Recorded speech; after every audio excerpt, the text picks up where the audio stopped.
Hello guys, welcome back to my vlog.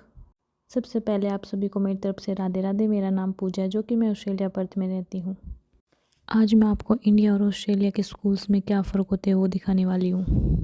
यहाँ आने के बाद मैंने कुछ नई चीज़ें सीखी और नई चीज़ें देखी भी है, तो वीडियो को एंड तक ज़रूर देखना, मेरे साथ बने रहो। यहाँ की रिसेस, फूड और स्पेशल नीड जो होता है बच्चा, उसकी केयर अलग से होती है, उसकी स्टडी भी अलग से होती है। वो बहुत ही ज़्यादा मेरे लिए मतलब शॉकिंग था कि भाई मैंने फ़र्स्ट टाइम देखी थी ऐसी चीज़ भी होती है।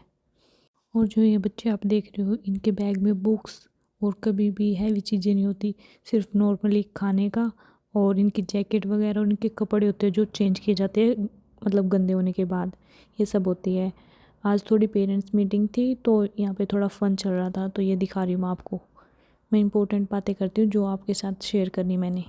इंडिया में बच्चे अपनी बुक, पेंसिल, पेन सब कुछ एक साथ लेकर रोज़ लेके जाते और रोज़ हर रोज़ वापस लेके जाते। बट यहाँ पे ऐसा कुछ नहीं होता। पेन, पेंसिल, बुक्स सब कुछ स्कूल में ही रहती है। बच्चे कभी भी घर नहीं लेके जाते। उनका एक ड्रॉर अलग से बनाया जाता है। बुक्स, पेंसिल, पेन और उनके जितने भी क्लोथ्स वगैरह होते हैं ना, वो सब वहीं पे स्टोर होता है। और एक सबसे इंटरेस्टिंग बात, जैसे हमारे इंडिया में एक बार ही रिसेस होती है, बट यहाँ ऑस्ट्रेलिया में 2 बार रिसेस होती है। जैसे ही बच्चा स्कूल में आता है तो उसे क्रंची सिप दे जाते हैं, मतलब कि उसे ना घर से आने के बाद मतलब फल या फ्रूट या वेजिटेबल खाने के लिए दिया जाता है। क्या पता बच्चा घर से बुक खाया है या फिर कुछ नहीं खा के आया तो उसको वो थोड़ा सा दिया जाता है। बट हमारे इंडिया में ऐसा कुछ नहीं होता। यहाँ उसके बाद क्रंची सिप के बाद भी 2 बार रिसेस होती है। इंडिया की पढ़ाई बहुत ज़्यादा अलग होती है एज़ कंपैरिजन ऑस्ट्रेलिया। मतलब ऑस्ट्रेलिया में तो सिर्फ बच्चे को जितना स्कूल में सिखाया गया, जितना स्कूल में पढ़ाया गया है, उसके बाद घर जाने के बाद कोई होमवर्क नहीं होता। बट इंडिया में इतना ज़्यादा बर्डन होता है बच्चों के ऊपर कि घर जाने के बाद भी होमवर्क, उसके बाद ट्यूशन। बट यहाँ पे ऐसा कुछ नहीं होता।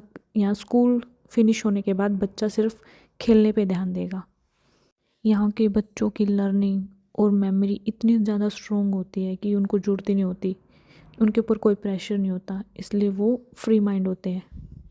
मैं आपको एक एग्जांपल देती हूँ। जैसे इंडिया में तो क्या होता है, अगर बच्चा पेन या पेंसिल स्कूल में ही भूल गया तो पेरेंट्स उनके ऊपर डांट लगाते हैं।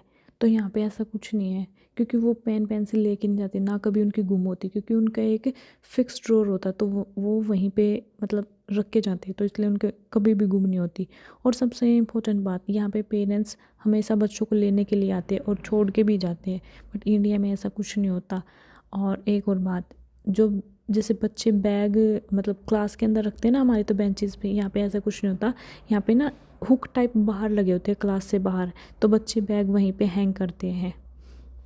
जैसे आज का एग्जांपल बताती हूँ। एक बच्चा रो रहा था तो उसकी मम्मा आई और उससे बोली कि why are you crying my darling, what's happen. इतने प्यार से पूछते हैं, बट अपने वाले इंडिया में कैसे पूछते हैं जैसे हमारे पेरेंट्स थे। अगर हम रो रहे हैं तो भाई तेरे क्यों हो गया, तू क्यों रोवे है। मतलब ऊपर से मम्मी हमें ही डांट लगाती है, ले मुंह पाड़ा इतना बड्डा हो गया, तने उसका मार के आनी थी। मतलब ऐसे उल्टी चीज़ें सिखाते हैं कि भी तने उसके मार के आनी थी। ऐसे नहीं होते। बट यहाँ पे ऐसा कुछ नहीं होता। बच्चे को बड़े प्यार से समझाएंगे कि भाई किसने मारा है, क्यों, मतलब किस वजह से, वो पूरी डिटेल में जाके उसके बाद कभी भी ये उनसे मतलब वो नहीं दुश्मनी टाइप नहीं करते कि भाई हाँ हमने इससे दुश्मनी करनी है, हमने इससे बात नहीं करनी, ऐसा कुछ नहीं होता। वो बड़े प्यार से सॉरी बोल के और उसको बात को ख़त्म कर देते हैं। अब मैं बस में मतलब मेरी जॉब फिनिश हो गई थी तो मैंने बस में ट्रैवलिंग की और मैंने आपको दिखाया ये। मैं अपने घर पहुंच गई हूँ फाइनली। अगर आपको ये व्लॉग अच्छा लगा, मेरी वीडियो अच्छी लगी तो शेयर और कमेंट करके बताना। अगर आपको ज़्यादा नॉलेज लेनी है तो मुझे कभी फिर टाइम मिलेगा तो मैं उसके ऊपर बनाऊँगी। बाय बाय गाइज़, मिलते हैं एक नए व्लॉग के साथ।